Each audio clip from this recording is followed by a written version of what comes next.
in the marrow. Living in a body is a real adventure. This body is healing and taking its own sweet time. Read, it will take the time it takes. In the day-to-day, though, it's the uncertainty that wears on me. The fear of not knowing for sure what will help and what will make things worse. And the loneliness of guessing without having anyone to strategize and collaborate with in my tiny life. And what am I guessing about with this body? I've been struggling for over 4 years with a somewhat mysterious cycle of chronic illness that often requires me to remove almost all of my food and medicine, except 6 to 7 safe foods. My body is extremely reactive to almost everything, including emotional stressors. I've been working for the past year with a local doctor, creeping into tiny, fragile protocols earned through grueling testing sessions. We are making progress, and the uncertainty is always there, as almost any additional stressor or the treatment itself can break the protocol and erupt into distress symptoms that I'm left to navigate on my own. As you might imagine, this leaves me thinking a lot about safety and solidity and how to find my way into it. As I careen through the symptoms, I reach for anything to help stabilize and steady.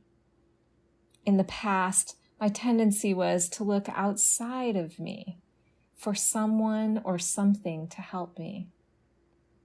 This time, the teaching is coming from inside the house.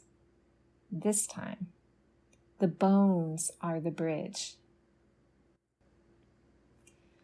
My spine has been a particularly lovable collaborator the last few months as I deal with my body's fight responses. As I naturally reach out to steady myself, I practice pendulating, moving my attention back and forth from the chaos to any part that is quiet, neutral, or stable in the body.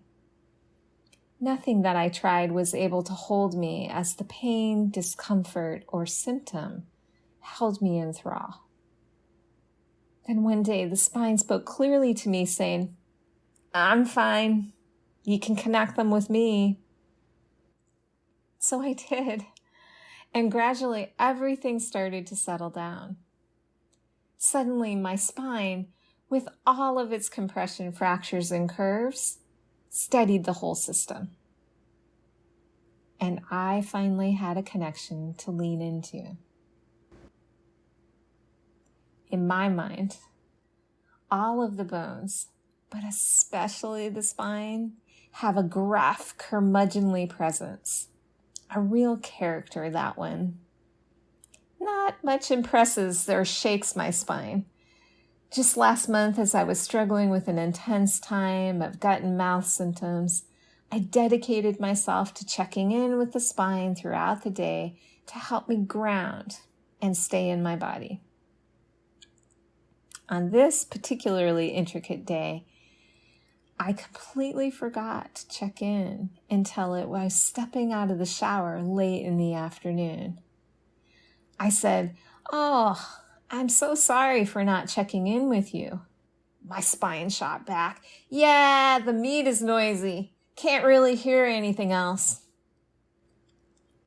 I laughed, naked and dripping, for a good 5 minutes. Gotta love when inside parts can surprise you into yourself. I felt much better for it. The bones in this body understand so much and have been through so much. They hold the ancestry of the stars and the humans that came before and the ancient unknowable elements that have created this amazing body. They hold it will take the time that it takes more strongly than anything else in my world. And when it comes to supporting this body of meat, mind, and spirit, they are a beautiful hug of solid yet flexible holding. There is deep kindness and care here. These bones of mine climb in with me even when I'm deep in despair. Yesterday, as I had a very rough day of symptoms and was crying in frustration and fear that things would never change, they told me in a gravelly, prophetic voice, "Your idea that the situation will last forever is incorrect. Show up to what is here now as we do. Understand that pressure can make us stronger. That while we must be strength, support, and structure, we must also protect and cradle all that is precious and soft. We are what all the others might rest into. Know that we are infinitely creative, and we create billions of new possibilities from our very marrow, and they allow us to continue to live, even in the presence of great challenge. Even the ability to resist and protect from that which would harm us comes from our deep center. Go to the center, little one. This is where the flexibility arises to match with the strength. Meet the world from this place.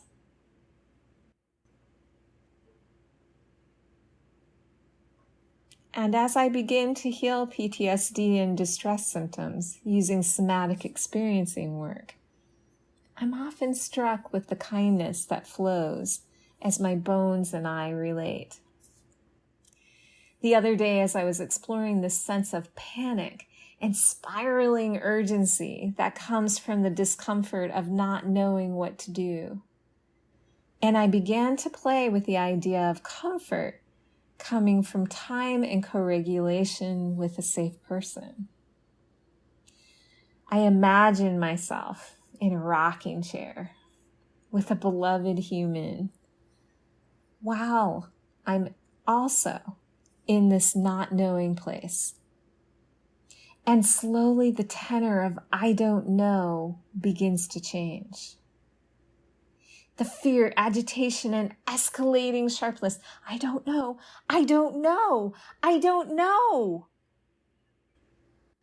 Gradually gives way to the upward inflection of the question, I don't know. That finally finds its way to simple agreement. I don't know. You don't know. And that's okay. The bones are what is. And when not knowing is here, we can be with that together in the reality.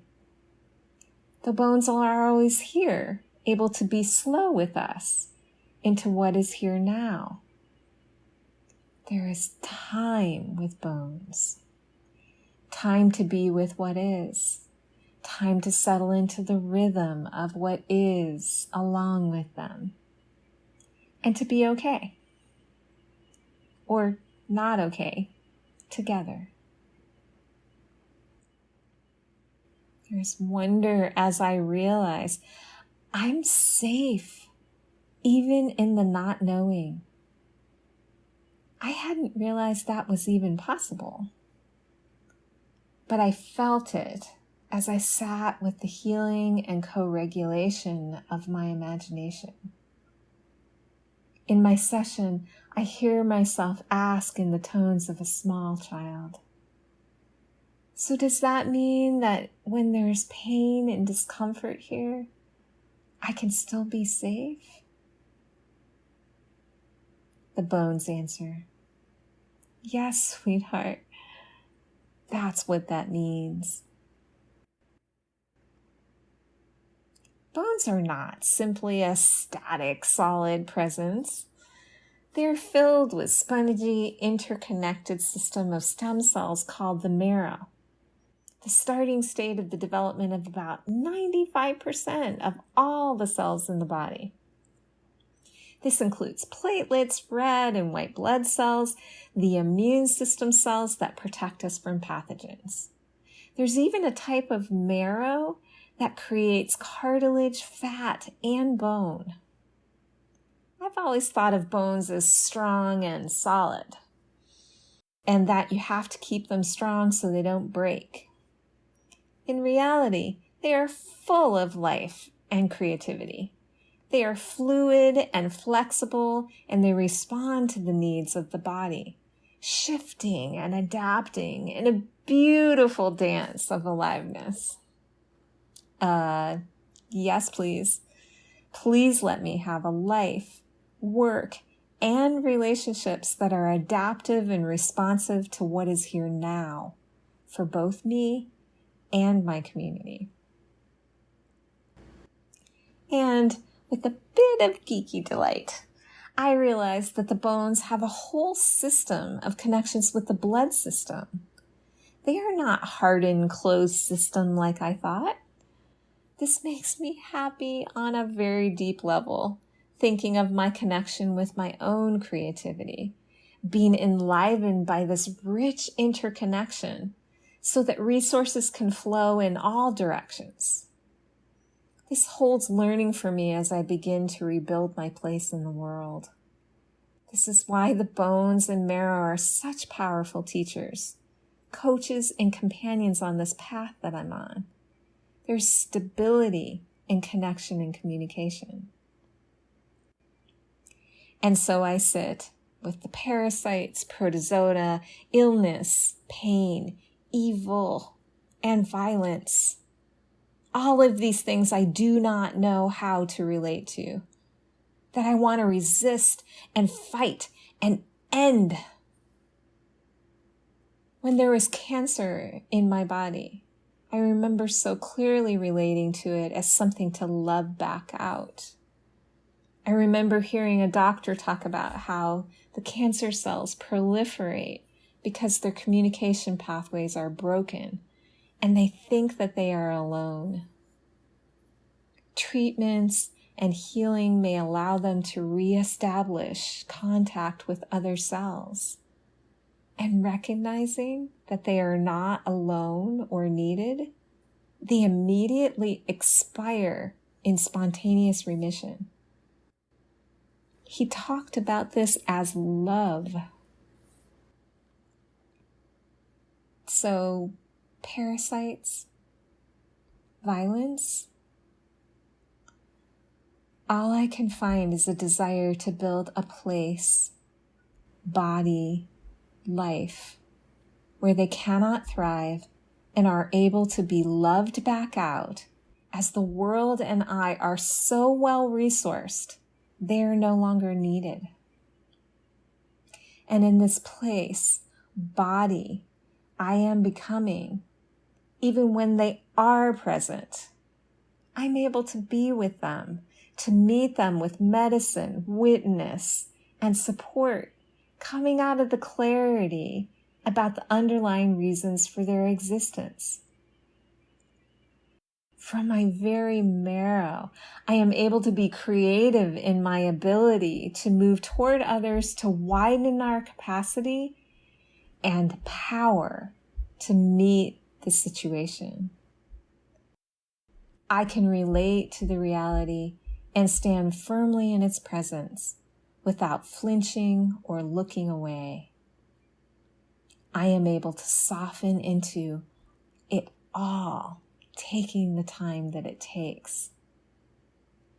I am able to love.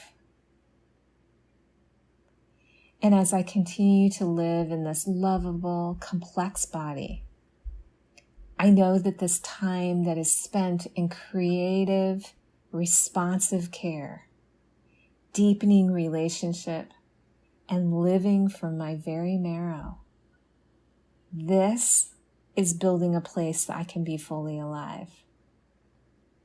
I feel it in my bones, in the very marrow of me.